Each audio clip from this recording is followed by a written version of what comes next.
여보, 나 출장 다녀올게. 일주일 정도 연락이 잘 안 될 거야. 당신의 남편이 이렇게 말한다면 그냥 바쁜 직장인이라고 생각하시겠죠. 하지만 만약 그 출장이라는 게 사실은 다른 집으로 가는 거라면 그것도 10년 동안 함께 산 다른 여자와 아이 둘이 기다리는 집으로 말이죠. 오늘 이야기의 주인공은 보험회사 직원 한 통의 전화로 남편의 충격적인 이중 생활을 알게 된 여자입니다. 그리고 그녀가 발견한 진실은 상상을 초월했습니다.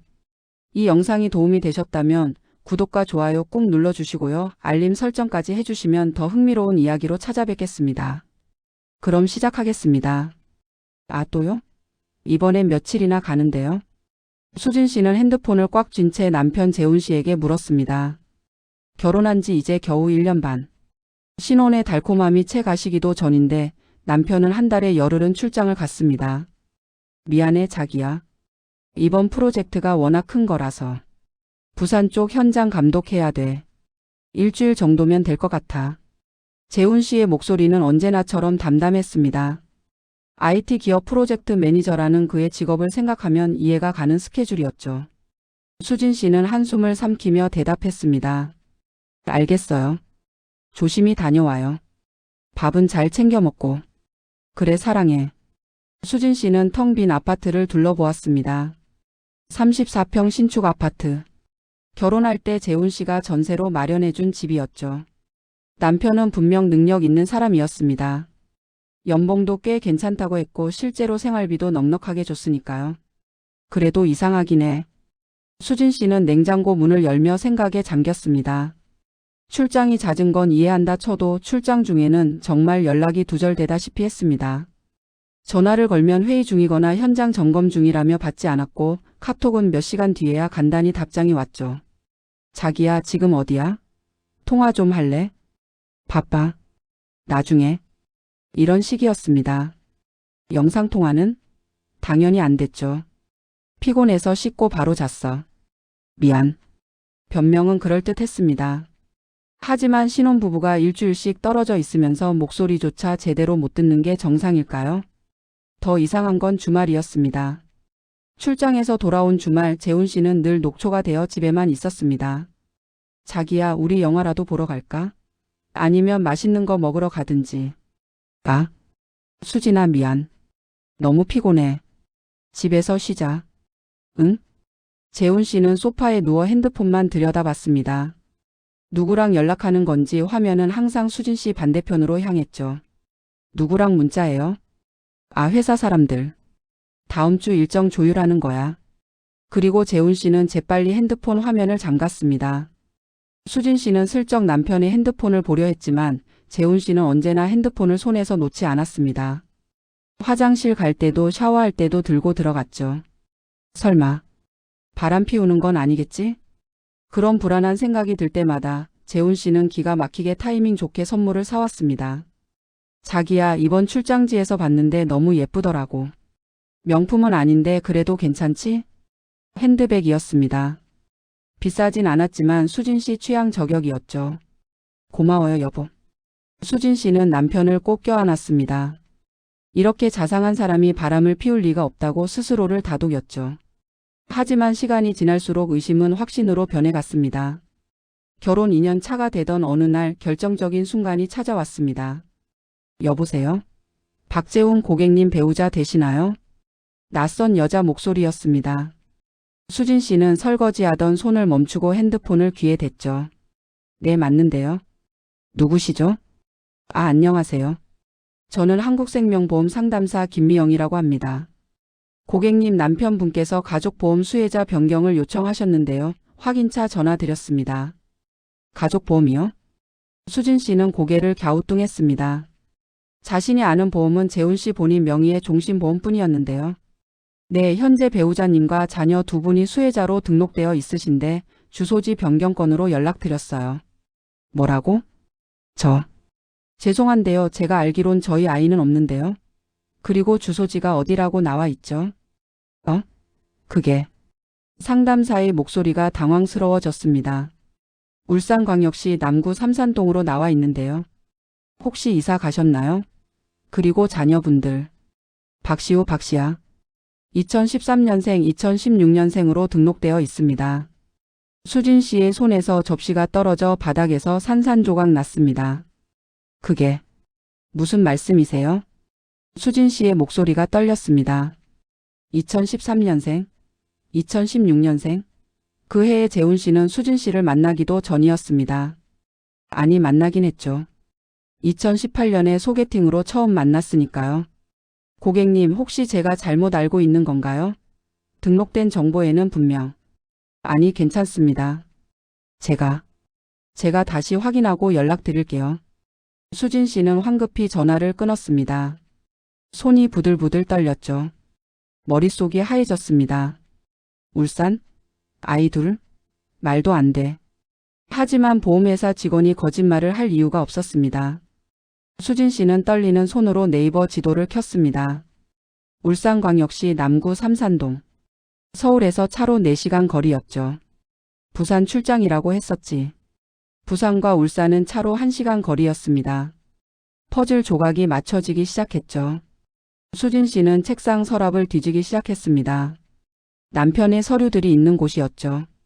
통장 사본, 신분증 사본, 각종 계약서. 그리고 그녀는 발견했습니다. 자동차 보험증권, 차량 주소지, 울산광역시 남구 삼산동. 재훈 씨의 차는 분명 서울에서 등록했다고 했었는데요. 수진 씨는 더 깊이 파고들었습니다. 남편의 신용카드 명세서를 찾아냈죠. 다행히 집에 우편으로 온 것을 몰래 챙겨뒀던 겁니다. GS25 울산 삼산점, 이마트 울산점, 울산 어린이병원, 카드 사용 내역이 빼곡했습니다. 그것도 수진 씨가 출장이라고 알고 있던 기간 동안의 내역이었죠. 편의점, 마트, 병원, 심지어 초등학교 급식비까지. 이게 뭐야? 이게 대체 뭐냐고. 수진 씨는 주저앉아 울음을 터뜨렸습니다. 하지만 울고만 있을 수는 없었죠. 그녀는 눈물을 닦고 결심했습니다. 직접 확인해야 해.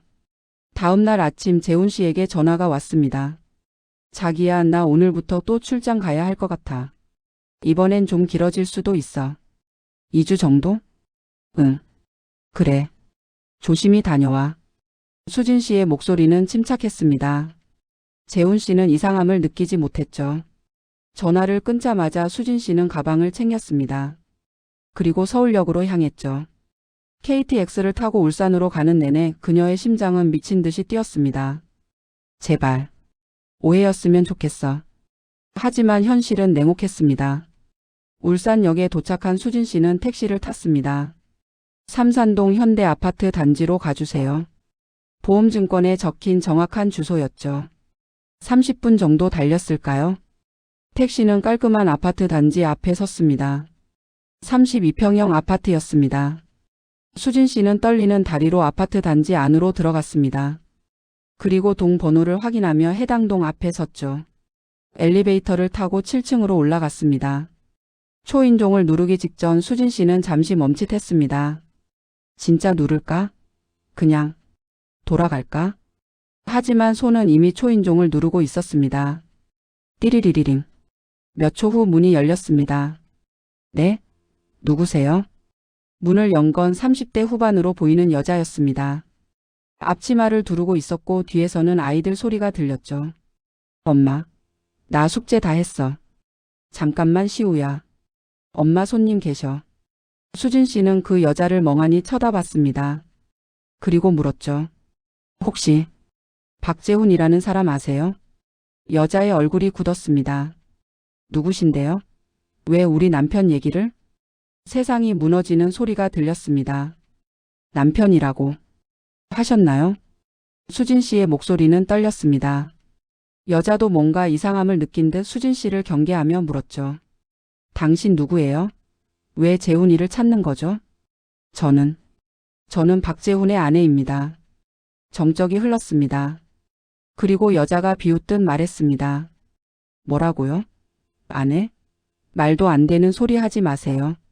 재훈이랑 저는 2012년부터 사귀었고 2014년에 첫째 낳고 같이 살았어요.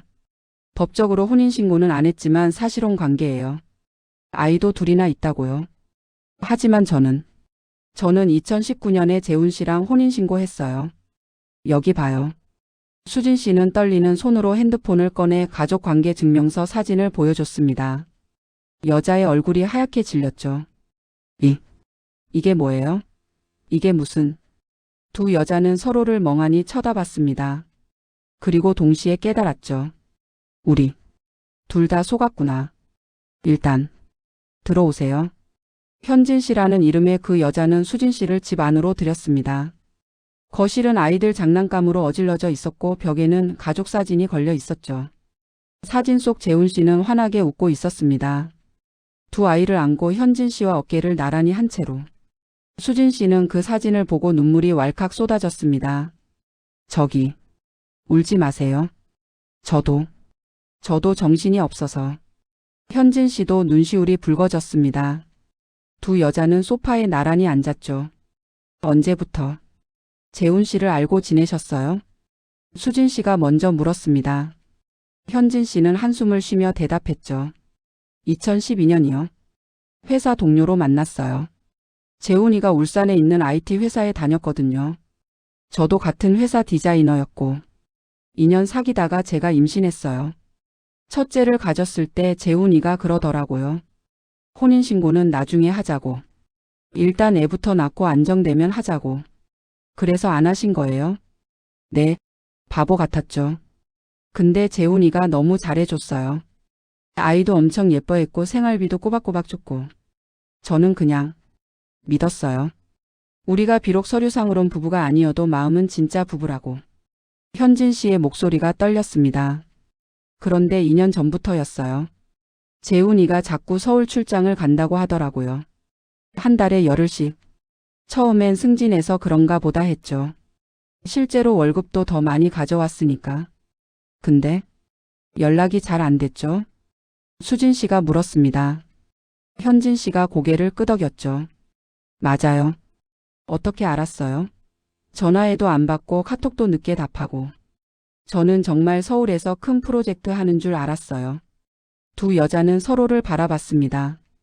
똑같은 수법이었죠. 저는 2018년에 소개팅으로 재훈 씨를 만났어요. 수진 씨가 말을 이었습니다. 재훈 씨가 서울에서 일한다고 했어요. IT 기업 PM이라고. 저는 회사원이었고. 재훈 씨가 진짜 괜찮은 사람 같았어요. 자상하고 능력도 있고. 1년 사귀고 바로 결혼했죠. 2019년에 혼인신고까지 했어요. 혼인신고를. 현진 씨의 얼굴이 일그러졌습니다. 그럼 저는 뭐예요? 저랑 애들은? 10년을 함께 살았는데 저희는 그냥 애인? 동거녀? 아니에요. 저도 피해자예요. 수진 씨가 현진 씨의 손을 잡았습니다. 우리 둘 다 속은 거예요. 재훈 씨한테. 현진 씨는 고개를 떨구고 흐느꼈습니다. 그때 방문이 열리며 아이가 나왔죠. 엄마 배고파. 밥 언제 먹어? 초등학교 3학년쯤 돼 보이는 남자아이였습니다. 재훈 씨를 닮았더군요. 시우야, 조금만 기다려. 엄마가 지금 손님이랑 얘기 중이야. 누구예요? 이모? 아이는 수진 씨를 호기심 가득한 눈으로 쳐다봤습니다. 수진 씨는 눈물을 참으며 웃어 보였죠. 응, 이모야. 안녕? 안녕하세요. 아이는 씩씩하게 인사하고 다시 방으로 들어갔습니다. 그 모습을 보며 수진 씨는 가슴이 찢어지는 것 같았습니다. 이 아이들은 무슨 죄야? 현진 씨가 입을 열었습니다. 증거 같은 거 있어요? 우리가 경찰에 고소하려면. 있어요. 카드 명세서 보험 증권. 그리고 제 혼인관계 증명서도 있고요. 저도 있어요. 재훈이랑 찍은 사진들, 애들 출생신고 서류. 재훈이가 아빠로 등록되어 있어요. 그리고 이 집 전세 계약서도 재훈이 명의예요. 두 여자는 서로를 마주 봤습니다. 그리고 동시에 같은 생각을 했죠. 이 남자 완전히 작정하고 이중생활을 한 거구나. 수진 씨가 조심스레 물었습니다. 혹시 재훈 씨 지금 어디 있는지 아세요? 오늘 서울 출장 갔다고 했어요. 2주 동안.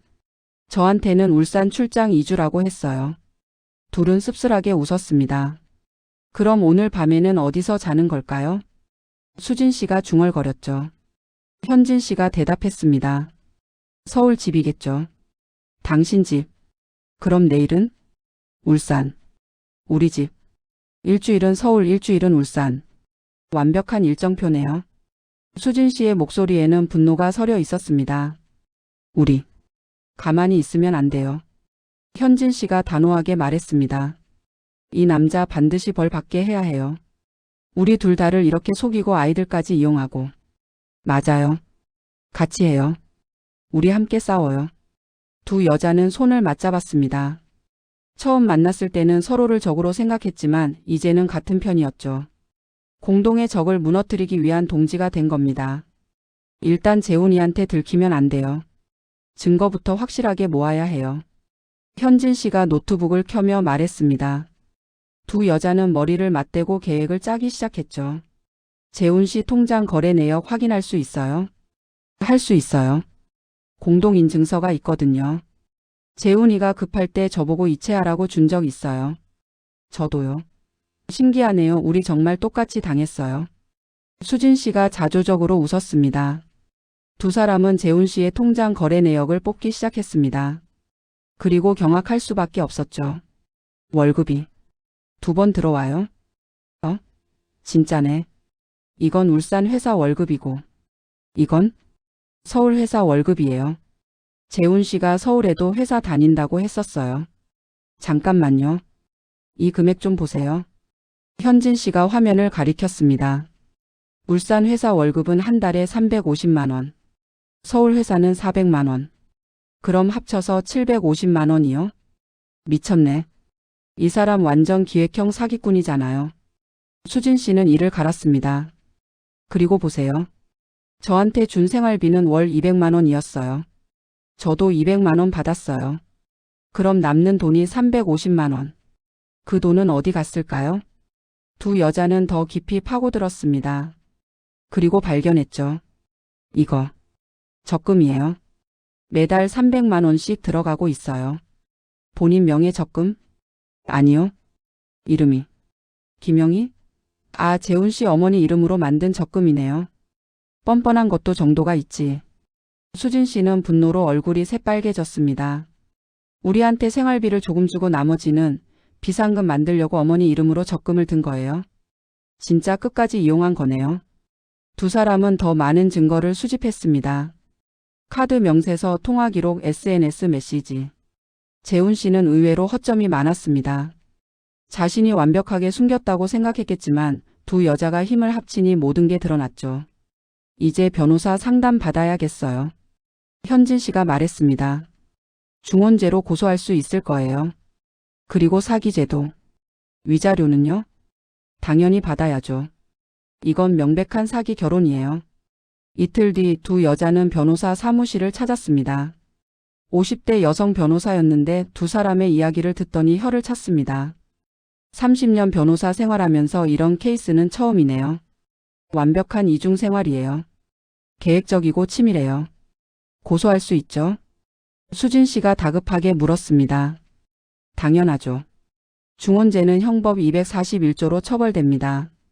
2년 이하 징역이에요. 그리고 사기죄도 추가할 수 있어요. 결혼을 빌미로 재산상 이득을 취했으니까요. 위자료는요? 최소 5천만 원 이상은 받을 수 있을 겁니다. 두 분 각각요. 판례를 보면 이런 경우 법원이 상당히 무겁게 처벌해요. 변호사의 말에 두 여자는 고개를 끄덕였습니다. 그런데 한 가지 문제가 있어요. 변호사가 심각한 표정으로 말했습니다. 현진 씨는 법적 배우자가 아니에요. 사실혼 관계죠. 그래서 중원죄 직접 피해자는 수진 씨만 해당돼요. 그럼 저는요? 현진 씨가 불안한 얼굴로 물었습니다. 현진 씨는 사기죄와 민법상 불법행위로 위자료 청구할 수 있어요. 10년이나 함께 살았고 아이도 둘이나 있으니 법원에서 인정받을 가능성이 높습니다. 다행이네요. 다행이긴요. 우리 둘 다 피해자인 건 똑같은데. 수진 씨가 현진 씨의 손을 잡았습니다. 같이 끝까지 가요. 네, 언니. 두 사람은 언제 그랬냐는 듯 서로를 언니, 동생이라 부르기 시작했습니다. 같은 고통을 겪으며 이상한 유대감이 생긴 거죠. 그런데 고소하기 전에 재훈 씨를 한번 만나보는 게 어떨까요? 변호사가 제안했습니다. 왜요? 그냥 고소하면 되잖아요. 자백을 받으면 좋죠. 녹음해 두면 증거로 쓸 수 있어요. 그리고 변호사가 의미심장하게 웃었습니다. 두 분이 함께 나타나면 재훈 씨가 어떤 반응을 보일지 궁금하지 않으세요? 두 여자의 눈이 반짝였습니다. 일주일 후 재훈 씨는 서울 집으로 돌아왔습니다. 자기야, 나 왔어. 현관문을 열며 밝은 목소리로 외쳤죠. 하지만 거실에는 수진 씨만 있는 게 아니었습니다. 소파에 낯선 여자가 앉아 있었죠. 재훈 씨의 얼굴이 굳었습니다. 현진아? 너 왜 여기? 어머, 당신 왔어요? 현진 씨가 비아냥거리듯 웃었습니다. 재훈 씨는 창백해진 얼굴로 수진 씨를 봤죠. 수진아, 이게 무슨? 앉아요, 여보. 아니, 재훈 씨. 수진 씨의 차갑고 냉정한 목소리에 재훈 씨는 다리에 힘이 풀렸습니다. 그는 털썩 바닥에 주저앉았죠. 설명해봐요, 재훈 씨. 이게 뭐예요? 수진 씨가 테이블 위에 서류 뭉치를 던졌습니다. 통장 거래 내역, 카드 명세서, 보험 증권, 사진들. 모든 증거였죠. 이건. 변명은 됐고요. 우리가 다 알아요. 현진 씨가 끼어들었습니다. 당신이 10년 동안 나랑 살면서 5년 전부터 이 사람이랑 결혼해서 이중생활한 거. 우리 둘한테 생활비 조금만 주고 비상금 만들려고 어머님 이름으로 적금 들어준 거. 다 알아요. 아니야, 오해야. 내 말 좀 들어봐. 재훈 씨가 급하게 말했습니다. 하지만 두 여자는 차갑게 그를 바라봤죠. 오해라고요? 뭐가 오해예요? 수진 씨가 비웃었습니다. 당신이 현진 씨한테는 서울 출장 간다 하고 저한테는 울산 출장 간다고 한 거. 한 달에 반은 서울 반은 울산에서 산 거. 그게 오해예요? 나는 어쩔 수 없었어. 재훈 씨가 떨리는 목소리로 말했습니다. 처음엔 현진이랑 사귀었는데 애가 생긴 거야. 그래서 책임지려고 같이 살았지. 근데 부모님이 현진이를 며느리로 인정 못 하시겠다는 거야. 대를 이을 아들이 제대로 된 여자를 만나 결혼을 해야 한다고. 그래서 저랑 결혼한 거예요? 수진 씨가 차갑게 물었습니다. 그게 맞아. 부모님 눈에 들려고. 미안해요? 미안하다고요? 수진 씨의 목소리가 높아졌습니다. 당신은 저를 뭐로 본 거예요? 부모님 보여주기용 서류상 아내? 아니야. 나는 너도 사랑했어. 사랑이요? 사랑하는 사람한테 이렇게 해요? 거짓말하고 속이고? 저는요? 현진 씨가 끼어들었습니다. 저랑 애들은요? 10년을 함께 살았는데 우리는 뭐예요? 당신 부모님도 모르는 숨겨진 가족? 창피해서 인정 못할 존재들? 현진아, 미안해. 정말 미안해. 재훈 씨는 바닥에 엎드려 빌기 시작했습니다. 용서해줘. 내가 잘못했어. 나도 어쩔 수 없었어. 두 사람 다 소중했어. 그래서 놓칠 수가 없었어. 소중해서요? 그럼 우리가 얼마나 힘들었을지는 생각 안 해봤어요? 수진 씨가 울먹이며 말했습니다. 저는 당신이 출장 간다고 할 때마다 불안했어요. 혹시 바람 피우는 건 아닐까, 나를 사랑하지 않는 건 아닐까. 매일 밤 혼자 울었어요. 근데 알고 보니 정말로 바람 피우는 게 아니라 아예 다른 가족이 있었다니. 저도요. 현진 씨도 눈물을 흘렸습니다. 저는 당신이 혼인신고 안 하고 미룰 때부터 불안했어요. 혹시 날 버릴까 봐. 그래서 더 잘해주려고 노력했어요. 당신 좋아하는 음식 해주고 집 깨끗이 치우고 애들 잘 키우려고 애썼어요. 그런데 알고 보니 당신은 진작에 다른 여자랑 결혼했더라고요. 미안해. 정말 미안해. 재훈 씨는 계속 바닥에 머리를 박으며 빌었습니다. 하지만 두 여자는 더 이상 눈물을 흘리지 않았죠. 용서는 법정에서 구하세요. 수진 씨가 차갑게 말했습니다. 내일 당장 고소장 접수할 겁니다. 중훈제 사기죄로요. 뭐? 고소? 재훈 씨가 창백한 얼굴로 고개를 들었습니다. 제발 그러지 마. 내가 다 잘못했어. 위자료도 줄게. 합의하자. 합의요? 얼마 줄 건데요? 현진 씨가 비웃었습니다. 당신 재산 다 털어도 우리한테 준 피해를 보상할 수 없어요. 그래도 제발. 안 돼요. 수진 씨가 단호하게 말했습니다. 당신은 벌을 받아야 해요. 우리뿐만 아니라 다른 여자들도 당신 같은 놈한테 당하지 않도록요. 재훈 씨의 얼굴이 일그러졌습니다. 그는 갑자기 태도를 바꿨죠. 좋아. 그럼 고소해. 해봐. 그의 목소리에는 도끼가 서려 있었습니다. 어차피 중원죄는 2년밖에 안 돼. 집행유예 받으면 끝이야. 그리고 너희가 받을 위자료도 얼마 안 될 거야. 내가 돈이 없다고 하면 그만이거든. 뭐라고요? 이미 다 계획했어. 통장은 텅텅 비었고 재산은 다 부모님 명의로 넘겼어. 너희가 뭘 어떻게 하든 난 한 푼도 안 줄 거야. 재훈 씨는 악마 같은 웃음을 지었습니다. 그 순간 현진 씨가 조용히 핸드폰을 꺼내 보여줬죠. 녹음 중이었어요. 뭐? 방금 당신이 한 말 다 녹음됐어요. 재산 은닉 자백까지요. 재훈 씨의 얼굴이 다시 창백해졌습니다. 그리고요. 수진 씨가 미소 지으며 말했습니다. 우리 변호사가 이미 당신 재산 다 추적했어요. 부모님 명의로 넘긴 거 위장 이혼으로 처리될 거예요. 그리고 통장 비운 것도 소용없어요. 법원에서 다 추적할 수 있거든요. 너희들이. 재훈 씨가 벌떡 일어났습니다. 하지만 그 순간 현관문이 열렸죠. 경찰입니다. 박재훈 씨 맞으시죠? 경찰 2명이 들어왔습니다. 2 여자가 미리 신고해 둔 겁니다. 중원죄와 사기죄 혐의로 동행하셔야겠습니다. 잠깐 이건 아니잖아. 재훈 씨가 발버둥 쳤지만 소용없었습니다. 그는 수갑을 찬 채로 끌려갔죠. 기다려. 수진아. 현진아. 제발. 하지만 2 여자는 돌아보지 않았습니다. 그로부터 6개월 후 법원은 재훈 씨에게 징역 1년 6개월을 선고했습니다. 집행유예 없이 실형이었죠. 그리고 수진 씨에게 5천만 원, 현진 씨에게 7천만 원의 위자료를 지급하라는 판결도 내려졌습니다. 피고인은 치밀하고 계획적으로 2명의 여성을 기만했으며 이는 용서받을 수 없는 범죄입니다. 판사의 목소리는 단호했습니다. 더욱이 어린 자녀들까지 이용하여 범행을 지속한 점, 반성하지 않고 재산을 은닉하려 한 점 등을 고려할 때 실형이 불가피합니다. 재훈 씨는 법정에서 무너져 내렸습니다. 수진 씨와 현진 씨는 법정 밖에서 서로를 껴안았죠. 끝났어요, 언니. 응, 끝났어. 2 사람은 눈물을 흘렸습니다. 하지만 이번에는 슬픔의 눈물이 아니었죠. 해방의 눈물이었습니다. 이제 어떻게 할 거예요? 저는 아이들이랑 새로 시작하려고요. 위자료로 작은 가게 하나 열까 해요. 좋은 생각이에요. 저는 다시 회사 다니려고요. 그동안 쉬었으니까 다시 시작해야죠.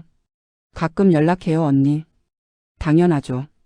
우리 이제 가족이나 마찬가지잖아요.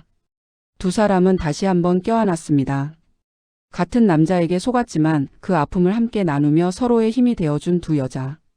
그들의 우정은 그 어떤 배신보다 강했습니다. 여러분, 이 이야기는 실제로 일어날 수 있는 일입니다.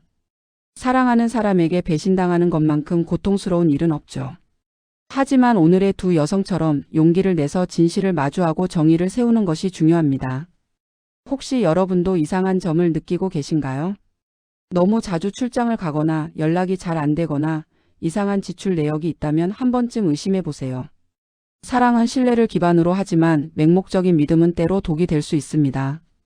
오늘 영상이 도움이 되셨다면 구독과 좋아요, 알림 설정 부탁드립니다. 그리고 댓글로 여러분의 생각을 들려주세요. 다음에도 더 흥미로운 이야기로 찾아뵙겠습니다. 여러분 행복하세요. 그리고 사랑받을 자격이 있는 사람과 함께 하세요. 감사합니다.